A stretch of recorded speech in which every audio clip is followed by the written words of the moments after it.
बिस्मिल्लाहिर्रहमानिर्रहीम। मुअज़्ज़िज़ नाज़रीन, urban dialogue के एक नए प्रोग्राम के साथ आपका मेज़बान नासिर जावेद। नाज़रीन, अर्बनाइजेशन यानी शहरी आबादी में इजाफ़ा और शहरों में फैलाव इस वक्त हमारे मुल्क का एक इंतहाई अहम मसला है और इस अर्बनाइजेशन का तल्लुक़ हमारी जीडीपी और हमारी तरक्की के साथ बराह रास्त है। नाज़रीन, आज भी हमारे मुल्क के जीडीपी का 70% से ज़्यादा शहरों से हासिल होता है, जिसमें इंडस्ट्री और सर्विसेज सेक्टर शामिल है। दुनिया भर के ममालिक के मुताले से ये चीज़ साबित होती है कि किसी भी मुल्क की तरक्की और उसकी अर्बनाइजेशन में बराह रास्त ताल्लुक़ है। दुनिया में शायद ही कोई ऐसा मुल्क हो जो कम अज़ कम 60% अर्बन ना हो और वो तरक्की याफ्ता भी हो। गोया हमें भी अगर इस मुल्क को तरक्की याफ्ता ममालिक के लेवल पर लाना है तो हमें भी अपने शहरों की आबादी को 60% या उससे ज़्यादा करना पड़ेगा। ताहम शर्त यह है कि शहरों का फैलाव या शहरी आबादी का इजाफ़ा जो है वो उस तरीके से ना हो जिसमें बेहंगम या कच्ची आबादियों में इजाफ़ा हो, बल्कि वो प्लान्ड और इस तरीके से हो कि उसमें हाईली स्किल्ड और एजुकेटेड लोगों की तादाद ज़्यादा हो, शहर लिवेबल हों और वो इंजन्स ऑफ ग्रोथ बन सकें। नाज़रीन, इसी मौजू के ऊपर इस साल यानी 2015 में वर्ल्ड बैंक ने साउथ एशिया के 8 ममालिक जिसमें पाकिस्तान, इंडिया, बांग्लादेश, नेपाल, भूटान, श्रीलंका, मालदीव्स और अफ़गानिस्तान शामिल हैं, इनके शहरी आबादी और अर्बनाइजेशन के ऊपर एक रिपोर्ट मुरतब की है, लीवरेजिंग द अर्बनाइजेशन। इस रिपोर्ट की जो 2 प्रिंसिपल ऑथर्स हैं उसमें पीटर एलिस और मार्क रॉबर्ट्स शामिल हैं और हम खुशकिस्मत हैं कि ये दोनों इकोनॉमिस्ट वाशिंगटन से स्पेशली पाकिस्तान आए हैं और उन्होंने गुज़श्ता दिसंबर पाकिस्तान अर्बन फोरम में इस रिपोर्ट को ऑफिशियली लॉन्च किया है। आज हमारे साथ स्टूडियो में मौजूद हैं इसके lead author mister Peter Ellis. Peter Ellis का ताल्लुक़ वर्ल्ड बैंक से है और ये उनके लीड इकोनॉमिस्ट हैं। आज हम उनसे बात करेंगे इस रिपोर्ट के मुतालिक कि इस रिपोर्ट में पाकिस्तान के लिए क्या लिखा है और हम इस रिपोर्ट से पाकिस्तान की अर्बनाइजेशन के प्रोसेस को बेहतर करने के लिए कैसे मदद ले सकते हैं। Welcome, Mr. Peter Ellis. Welcome to this program of Urban Dialogue. Thank you, Dr. Javed. Thank you for having me and agreeing to talk to me. And thank you for giving us the opportunity to formally launch our report at the 3rd Pakistan Urban Forum. Mr. Peter Ellis, the report as it says, I would like you to say a few words in the beginning as to what this report is and what motivated the World Bank to launch this study and to present this report. Yes. So, as you know, in 2009, the World Bank published a World Development Report that focused on economic geography. And that report highlighted the importance of cities in national development across the globe. And based on that report, many countries, including where I was before in Indonesia, then undertook detailed assessments at the country level called urbanization reviews to understand the process of urbanization. So when I started working on South Asia about 3 years ago, one of the questions that began to emerge was how can South Asian countries take advantage of this process of urbanization that is happening throughout the region. And so part of this report was to begin to understand how this process is unfolding and then what are the opportunities that are presented to countries. Peter, what we see is that the developed world urbanized almost a century ago, and they urbanized in a process which was probably different from the way we are urbanizing in the South Asia. And we are happy to see that this report actually looks at these 8 countries which have more or less similar geography and socio-economic conditions. So can you briefly describe as to what is different in the urbanization process that happened in the developed world or during the industrialization phase and the urbanization that is happening in these 8 countries in South Asia? So that's actually one of the things we set out to understand as well, how if the urbanization process in South Asia has been different from other countries, and not just the advanced economies, as you mentioned, of Europe and the United States, but we also looked at the more recent urbanizers. Brazil as one example, you have Mexico, countries like Indonesia, and also, of course, South Korea. What is, I mean, you see that the urbanization has kind of 3 different models. One, the already developed like America and UK, and another which is in the last say 50 years, we could say, and the third is which is actually still going on. in this South Asian? This is what you want to say. So the orderly urbanization, as you call it, in places like the US, remember 100 plus years ago, a city like New York was very chaotic as well. And they would tell you they also had slums and they also had difficulties in terms of development. So I'm not sure it was any less chaotic than perhaps some of the cities. That's good news for us. Yeah, some of it. So the main thing we find though that's different in the South Asian context is that there's a what we call messy and hidden urbanization. You're describing the urbanization in South Asian countries as messy and hidden. Yes. So can you briefly explain what is meant by messy and what is meant by hidden? Okay, so let me first start with the hidden. So one of the first things, of course, if you want to understand how to deal with cities and how to make them more attractive and productive entities that provide good quality of life to the citizens, is to actually know to what are the extent of your urban space that you have. And as when we look at our some kind of city boundary. Exactly. What is the there's the administrative boundary, but then you also have the economic boundary. What's the economic catchment of the city? So okay, so can you explain briefly what is meant by this economic boundary of a city? So the economic boundary essentially is defined, you can define it in many ways, but one of the key ways in which we defined it, which came out of the World Development Report in 2009, is the concept of an agglomeration index. Okay. Which takes the city not as a political administrative entity only, right. but says what is the economic space that the city occupies. Because if you're going to manage the city, you have to manage the whole economic. So you see that the people living on the periphery of the cities who actually commute to the city for their jobs or they contribute to the economy are the kind of linkages between the markets. I mean, if you are very well aware with Punjab and Pakistan, which you have been working for the last 10 years or so, the kind of agglomeration that we have around Lahore. So you can see say Gujranwala. So there are a lot of small towns and cities between Lahore and Gujranwala. So this is what you say that this is. So this would capture as one agglomeration. Okay. Correct. So Lahore, it would not just be the Lahore city area, but if you think of Lahore as a metropolitan, it would capture all, perhaps even Gujranwala, right. even neighboring cities like Faisalabad. They would show up as one economic big entity. Agglomeration. So what you want to say is that when we define urbanization or when we look at the urban centers, we should not look at the administrative boundary of the municipal corporation, but we look at the overall region or the agglomeration of the economic city that we can call. Yes, to properly define what is the extent of urbanization in a country, you would have to look at that, and you then typically see that in a lot of countries they would only define urban as the official boundary. So the hidden part would be essentially those that are either not captured in the statistics or not some are reflected in the official statistics. I see. So in Pakistan we usually define urban areas those which fall within the urban municipal local governments, and we really don't include much of the peri-urban area in that, which in your definition should be called as. So this is what you call is the hidden urbanization. Right. Also misclassification sometimes, that some areas, perhaps not in the case of Lahore, but there might be other cities where what's already urban in characteristic is still classified as rural. As rural. So what is your assessment or estimate that if we officially say that Punjab is around say 36-37% urbanized, and what would you say is the real, if we count that hidden as well, what would be the percentage of urbanization? So if you look at, so we've done a breakdown by province as well, using the official statistics. But then I think if you take, let's start with Pakistan as a country, right? Right. So when we did the calculation using the agglomeration index, and then we also had used the nighttime lights, which is a new instrument that we started using, new set of data that's publicly available and can be accessed through the World Bank website. We'll talk later about that light index. So when we look at this, you're right, you have about 35% official statistic, which is also then the World Urbanization Prospect data. When we do our calculation using these other techniques, our estimate is Pakistan is over 50% urbanized already. It's already probably over in the range of 50 to 55% urbanized. Right. So whether it's a good news or bad news, we'll talk after we are back from a break. Okay.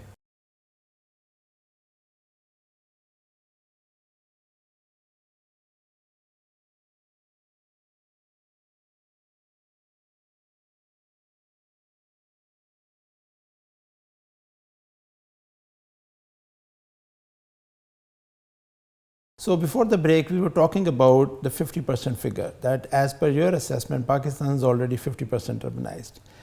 What exactly is, whether it's a good news or a bad news, because we officially estimate 36, 37%. So where is this 13% and how to make use of this 13%? I would take this as good news, right? Because urbanization goes hand in hand with economic prosperity. Okay. If you look at globally, no country has reached middle income without being urbanized or becoming rapidly urbanized. And also with urbanization comes rising incomes. And you see the same phenomenon throughout all South Asian countries in the last, if you take the last 15 years, so we looked at between 1999 and 2013 to 2014 right. On the data, and we actually see a rapid rise in income in most countries, Pakistan included, on average through the period. We also see a fall in poverty rates, especially urban poverty as well. So absolute number of people living in extreme poverty. So that's the good news. That's the good news. So you basically tend to agree, or you recommend that Pakistan should encourage urbanization to actually enter into the middle income countries? I would approach it a little differently, that many countries, if you think back historically, many countries were opposed to urbanization, and there was a concept of let's keep people on the farms and not have them move to the cities. China was one example where commune system and that rural development was a key buzzword in maybe 4 or 5 decades ago perhaps. Right. So what you've seen more recently in the last decade is a shift in the conversation where countries have begun to understand that there are opportunities with this urbanization and development opportunities, and it's not an issue of encouraging or discouraging urbanization, it's an issue of making cities livable and productive, which is what we emphasize in the report. In the beginning you said that this urbanization that is happening in South Asia is both hidden and messy. We have talked about the hidden. Let's talk something about what do you call, why is it messy? In what sense? Right, so messy, it's not necessarily defined in a sense of cities being dirty right. and polluted. Okay. So the way we are defining messy is more the characteristic of how cities are developing and expanding. So if you look at, and it's not unique to South Asia, but if you look at the South Asian context, you see a lot of sort of low density, urban, as well as sprawl development in the cities. You also have lots of issues with providing basic services, especially housing, to low-income groups. And one indicator of the messiness of urbanization, we argue, is the fact that you have many people living in informal settlements, right. Kachiabadis in the case of Pakistan, right? And one phenomena that we found interesting, with the exception of Sri Lanka, was that if you look at the number of people or the share of population that are classified as poor officially versus those that are also classified as living in informal settlements, we actually find that the people living in informal settlements, the share exceeds the share of people living in poverty, which means there are many people who would be middle income that cannot get adequate housing. Right. So that means that informal settlements have a higher ratio of poor people in the urban areas compared to formal settlements. Right, and they also have most likely non-poor people as well. And there are non-poor people as well in the informal settlement. So this is how we define mess. Just for the interest of the audience, in South Asia, which is the most messy city that we have come across?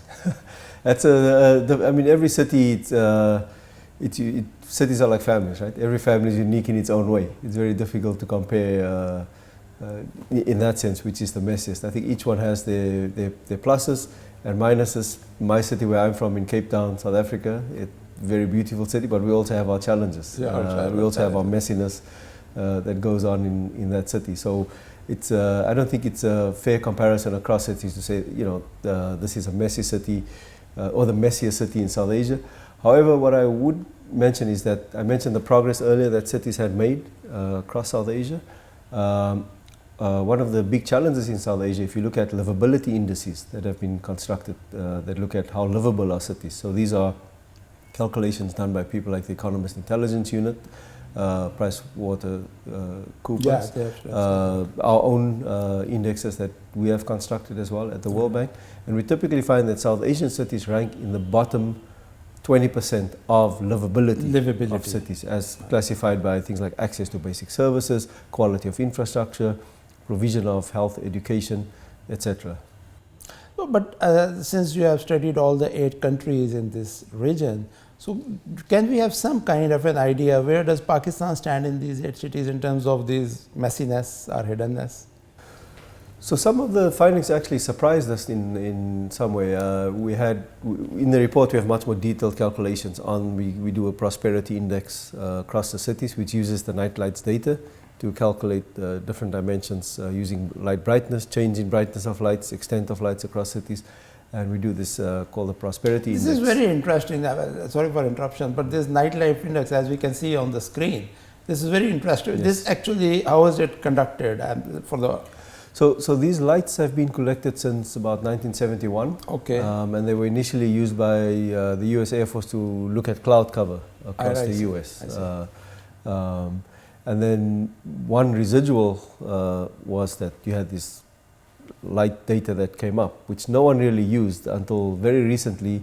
There was an academic article in the American Economic Review by an urban economist called Vernon Henderson, who then was at Brown University, has now moved to London School of Economics, and they actually showed this very strong correlation between productivity and the brightness of the lights. So the lights have a digital number from 0 or 1 if it exists, that can go all the very high 2000. So brighter plus. The index in simple terms, if you look at on the Earth from satellite, the brighter the areas there are, the more economically productive they are. Correct. That would be the. But have you accounted for the load shedding factor in Pakistan that we have? That's an excellent question and one that people ask a lot, right? So when you look at the way the lights are constructed, when we use the light, it's not one point in time. It's actually it's calculated as an average brightness across the year. Right? Across the year. So we take so if we take 2013, we would take across the year. I see. And there was a new satellite launched in 2012 called the Virus satellite, which specializes only on collecting nighttime light data. I see. This is special for that. Especially and for this that. basically is a very useful tool for even calculating the pace of urbanization or the growth, the way cities are growing in Pakistan. So it allows us to do two things. One is, and there have been econometric tests done to see how the lights correlate with subnational GDP. So there were countries that in this article by Vernon Henderson where they had subnational GDP data, and they would take this and run the tests on the lights, and there was a strong correlation. So it's actually used in countries like, for example, Afghanistan, where we don't have good subnational data. Yes, because we can use the lights as a proxy for calculating subnational GDP. So basically it is independent of any government's manipulation or anybody's... And the other one, it comes back to your earlier comments on footprint of cities. Right. And so if you have the agglomeration index, which relies on things like population density, concentration, a minimum core population, as well as travel times. If you have lack of that data, the lights would actually give you essentially an unbiased footprint of a city. This quite is interesting, the footprint. As we can see. And we can also truncate the lights in the sense that we found that light densities from, say, digital number 0 to 14 are typically rural in characteristic, and we can actually take out those lights and only have 14 plus lights and only have the urban footprint presented. So if you look at the slide that we have in the presentation and in the report of the South Asian map, that is only the urban footprint of South Asia in that map. Very interesting. And we can actually do a time series analysis as to how this footprint was in 10 years ago and how it is today. Correct. So the usable comparable light data would go from about 91, 92 to present. Which is good enough for the last 25 years. And in our report, we look at 1999 onwards. We use that satellite that was launched then to even 16 years data is good enough. But I believe that this can also be linked with other data sets to show that in the last 20 years at least, or 16 years, the data we have, how much productive agricultural land has been utilized for urbanization. Because this is quite a burning question over here, that because of rapid expanding cities, we are losing prime agricultural land. So we don't do that analysis in the report, since that was not the focus. But this data set could be used by some research institutions to actually carry out this analysis. Although there is research, and we did some in Indonesia actually when I was working there, and also there was a paper recently on India that showed when you have strong urban centers, the rural areas benefit as well. I the see. neighboring rural, even with the expansion of the cities. So the rural areas tend to become much more productive with strong urban centers strong as well, urban centers. because of the linkages. So this is very interesting point that you are saying, the integration between the urban and rural areas, but we'll talk more about it after a break.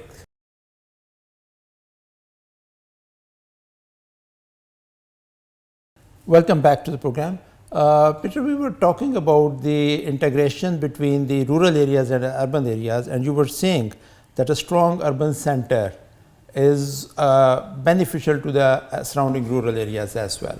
Now, taking a cue from that, may I ask that what is a strong urban area, or what actually is deficit in the South Asian cities that you have studied, which don't qualify them to be strong urban areas?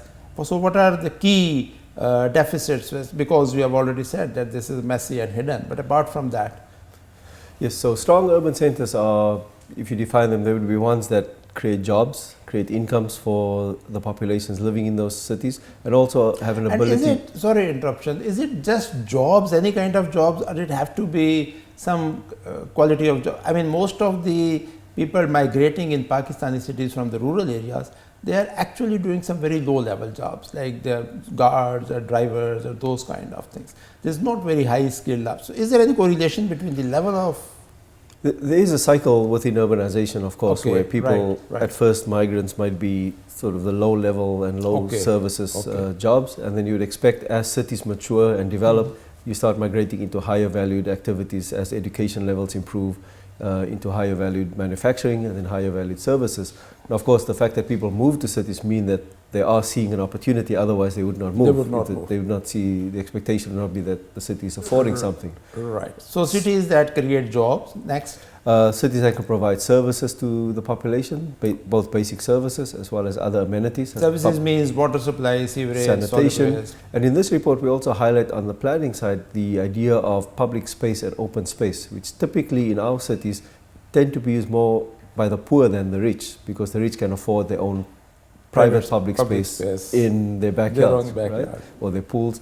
So it's mostly how do you make a city more livable through better use of public space in the cities. And oftentimes... And you think these public spaces in the South Asian cities are not adequate enough? Not only South Asia, we see it in many other cities. When I lived in Indonesia, there was a realization on the part of the government in Jakarta, for example, that they need to create more public space, something as basic as sidewalks for people to walk on, keeping motorcycles off the sidewalks, keeping vendors, giving them a space to work in so that the sidewalks are freed for people. So how do you plan the city appropriately? And in the chapter on planning in this report, we talk about that more what we call granular level of planning, which is at the more block level. How do you plan and how do you transform a city that way? Not just the big infrastructure like the metros that everybody loves to focus on because it's very visible, but things that make a real difference in the day-to-day life of the average citizen, but might not necessarily be the ribbon-cutting event that we always see. Infrastructure projects. Yes. So you are saying that one, jobs should be inadequate. Second is public spaces. What other is deficient in these cities? So if the governance or any other factors? The big challenge we see in South Asia actually deals with what struck me especially, and including the other colleagues that worked on this report, was just the difference in the way cities are governed compared to other regions.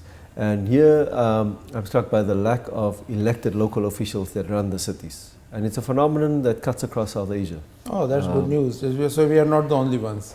Although the glimmer of hope is that there's a realization of that, and in Pakistan, for example, now you have the local elections, and the big opportunity now for Pakistan, I believe, and the provinces is actually how do you empower those officials to start making decisions? Okay. How do you empower them to start raising their own revenues? Or how do you strengthen the transfers that you give to them through the Provincial Finance Commission Awards, as one example, to give them adequate financing? And then also, in addition to empowerment, goes the idea of accountability. How do you make them accountable for the use of that funds? Not only accountability upwards to the provincial government and then up to the national government is important, but accountability also to the people that they are supposed to be providing these services for, so the population. How do you create, and this comes to the idea of inclusive cities and having more socially inclusive cities where everyone feels a part of the city and feel that they belong in the city and not cities that are very divided and where big parts of the populace are excluded from the decision making in the city. Decision making process. Now coming back to this point of accountability, what we usually consider from accountability is just to have some kind of an anti-corruption department or the National Accountability Bureau that we have that just does an accountability 2, 3, 4, 5 years after the funds have actually been utilized, and there is hardly that we can do anything. Is it what is the concept of accountability, or is it something different? So that's one aspect of accountability, and there are many parts to it.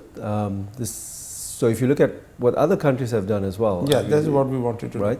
So there's not only the issue of anti-corruption, that's very important. And in fact, a lot of work from the bank more recently show that corruption really hurts the citizens of country a lot and the development prospects of a country, not only the cities.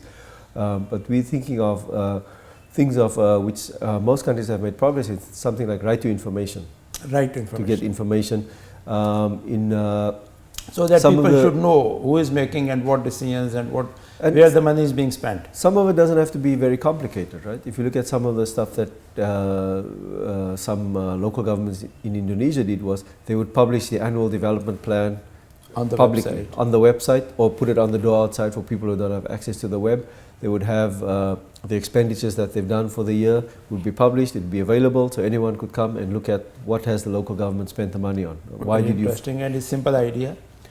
Right. So it doesn't have to be expensive. It can be very simple. In Indonesia, they created a system of linking the reporting mechanisms of local government expenditure all the way up to the Ministry of Finance. So you could, with a click of a button, see expenditures by local government, what they've spent on during the year.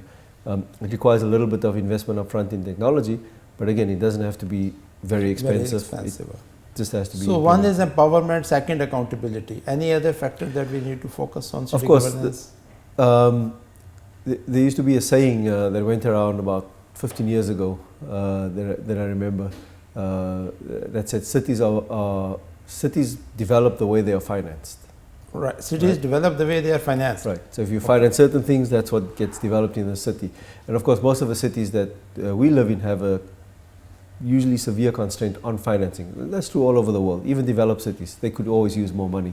But in our cities particularly, there's a shortage of funding. And not only a shortage, but a consistency and predictability of funding. Right. And this is where something like awards from the province or the central government can actually play a role in stabilizing some core financing to cities, while at the same time encouraging them to collect more own source revenue.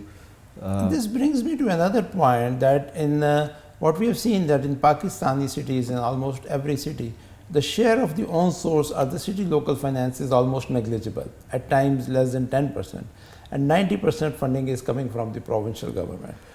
So what is the international experience? Again, that's not too unusual, and you have to actually differentiate by local government type. So if in many small local governments, in many countries, you would have own source revenue being very low. Very low. And they would but we are talking of cities like Karachi and Lahore and typically in big cities, you expect to have a lot more own source revenue being collected by the city and much less reliance on the transfer. So correct, there's a lot more work that needs to be done, and also in our report we identify that as more work that needs to be done. It's not, we don't go into too much detail, since it's one element of a series of policy levers that we believe need to be tackled, others being land and housing.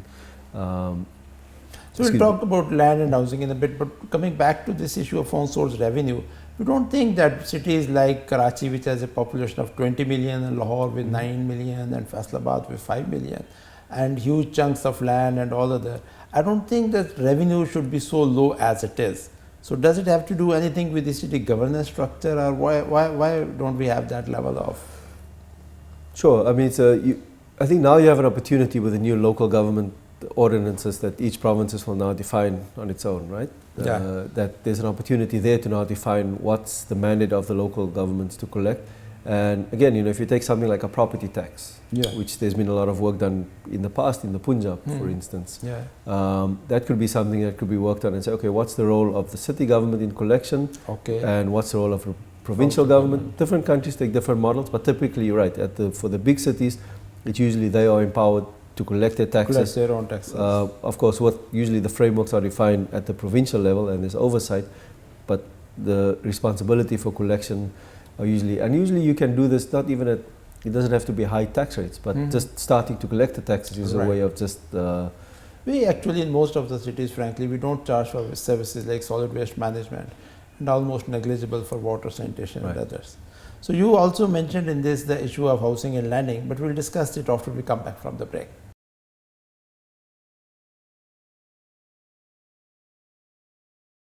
Welcome back.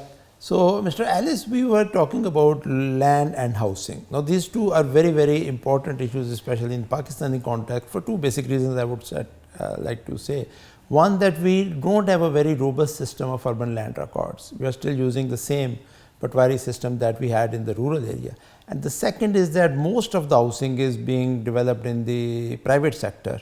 So, what exactly is your analysis of the way we are first doing this? And secondly, we would also like to know about what corrective measures you would recommend for us, particularly in the land and housing sector. So, of course, this is a very complicated sector, and most of the work done by many organizations focus on the financing side, mortgages, etc. One of the things we emphasize in this report is also focusing on the housing supply side, especially for low income and lower middle income groups in the context of South Asia, as we mentioned, where we have more people living in informal settlements than are poor. So in this case, it's important to think about how do we supply housing, and the fact that you actually have a private industry supplying is good news. So the question is not how the government can supply the housing, but how can the government incentivize this private sector to go down the income levels to provide low income housing. So any ideas, because this is a very tricky question. Most of the, I mean, if you see a city like Rawalpindi, the already developed land that is available on the periphery is enough for the next 10 years demand of that city. But the unfortunate fact is that most of the people who will be coming to the city can't really afford that price of land. So any strategy that some countries have adopted to overcome this problem? Yes, so many cities, instead of focusing on the outward expansion and just acquiring new land in low density, because that also makes it more expensive to provide the infrastructure, focus on how do you actually densify within the city, and what are the opportunities within the city to create more high dense housing developments. It's another way of creating land, if you will, right, by having more so one strategy that you are saying is, rather than taking over and developing new land, we should make more use of the land which is already developed. Right, and this comes back to the concept of planning, and how do you not only plan for the expansion, but how do you plan for this rejuvenation of land that's already within the city and redeveloping that land. So many cities have been successful in redeveloping within the city and actually having more housing even for lower income groups. And for example, any city that has done this? Or that well, if you look at, I mean, many cities have mixed use of land. I mean, obviously one great example is Singapore, which is a much more, Korea as well, in terms of how they integrated land use. Korea is a good example as well. If you look at the expansion of Seoul, much more, also a very poor country 40, 50 years ago, right? And how they've developed Seoul. It's this combination of land use and having mixed use development of housing as well as commercial in one space. If you look at, even in developing country cities, if you look at the city where I'm from in Cape Town, how they've redeveloped some of the downtown area. You look at the plans now in Rio de Janeiro, in Sao Paulo. If you look at a city like Colombo, which has very effective redevelopment of the core of Colombo. So I would like to talk about 2 points which are commonly discussed in the context. One is this issue of going high-rise, because we are somehow or the other afraid of going high-rise and more fond of going into sprawl. So what exactly is, how high should we go to actually make optimum use of the land? And the second question about master plan I will ask later on. I mean, these are sort of, there's a little bit of what the market is driving in terms of how much demand there is for people to go higher. Do people want to live in 50-story buildings, or they only want to have walk-up 4-story, 5-story, which is also one option. So some of it is a little bit of the market pressure, and then also the cultural norms that are in, and the availability of land to expand. So in some cities where you have a lot of land, there's not as much pressure to become dense very quickly until you have a very severe congestion, let's say in traffic. And in some cities you just don't have land, you have no option but to be very dense from the very beginning. But in cities like we have, where we have more land available, I think you need more proactive policy mechanisms that give higher floor space indexes, for example, to allow the expansion. And one common challenge we have in South Asia is that historically we've always had this mentality that keep the floor space index very low, just across the city. And what we highlight in the report is that you could have a policy where you have more differentiated approach to urban planning, where you say, okay, within this block we will allow more floor space density to be given, and there are different ways that cities do this. So if you look at Mumbai, for example, they would allow developers to go more dense, but they would say, in order for you to do this, they've effectively given you more land, right, to go high. But a part of that is you have to then provide low-income housing as well, or set aside development for right-of-ways and low-income housing. So it's one way also to then get low-income housing built at the same time. That's not way out in the periphery, but it's more integrated into the core of the city. So it's a mixed income development as well, not just commercial and residential, but also lower income. So that those who service the higher income housing are close by, they're not necessarily far away. So I think there are creative ways. Each country has, and city has to find its own way. And this perhaps comes in a little bit to the consultative process that policymakers, local elected officials have to do with the citizens to get everyone on the same page, as it were, on how they want to develop their neighborhoods within the city. So in concluding session, Mr. Peter, can you summarize what are the key lessons that we can learn from this report and from around the world based on your experience that our city managers and the provincial and national governments need to take to make our cities actually magnets for economic growth and the engines of economic growth that we want? South Asian cities right now and countries are at an exciting stage of history, I believe, where you have this opportunity presented by this phenomenon of urbanization that you can leverage and utilize to boost the development and create the prosperity and livable cities. And so in the report we highlight, and it seems like a daunting task when you look at it. You look at the state of our cities, you look at this rapid pace that's happening. But we identify both South Asian cities and cities in other parts of the world that have gone through this process. And it doesn't mean it's going to be an easy process, but it's one that has to be proactively managed. The cities have to be empowered. That's one very important lesson.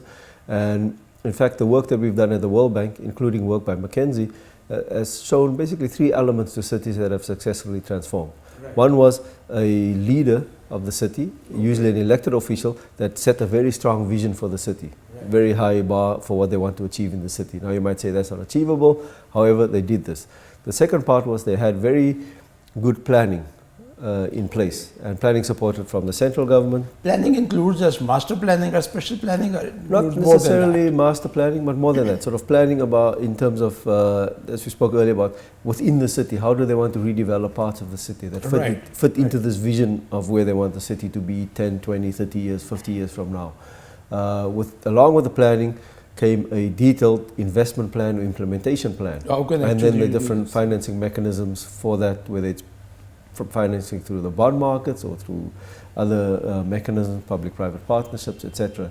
And the third element, which was crucial in these cities, would be the element of inclusion, social inclusion, not just inclusion of private sector, which is important, but also communities, citizens, giving them more voice in this process, listening to their demands, their needs, and including them in this process of redeveloping the city. So these three elements were critical: the vision, local leadership, empowering them, giving them the mandates to do what they need to do, having them accountable.